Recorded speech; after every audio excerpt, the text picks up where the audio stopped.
In my case, it was a little bit different because I had my injury a weekend before I was meant to start my new job, so there was no hiding it. I was in hospital and my partner had to ring the recruiter to say she's not coming on her first day, she's in ICU.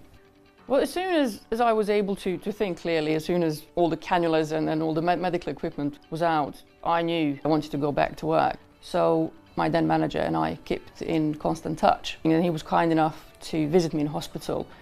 And during the visit he said, please don't worry about the job, get better and come back when you can. And that really gave me all the push that I needed to really focus on my recovery and to get better as soon as possible. Keeping everything in the open and being honest with my employer really helped, because it was a new situation for both parties. So I used to be a teacher. I taught for 6 years in New Zealand and then 6 years over here, and well, I wanted to keep teaching, so I went to my local primary school and offered my services just to volunteer and to listen to some children reading, and that led to me doing a course in how to help children with their reading. And through that course I then met someone who said to me, come and work at my school.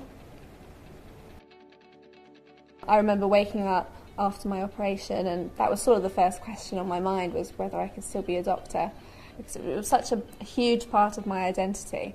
And luckily for me, the head of 4th and 5th year and the kind of dean of the medical school came to see me when I was still in HTU to say, look, you can absolutely still be a doctor, that's fine.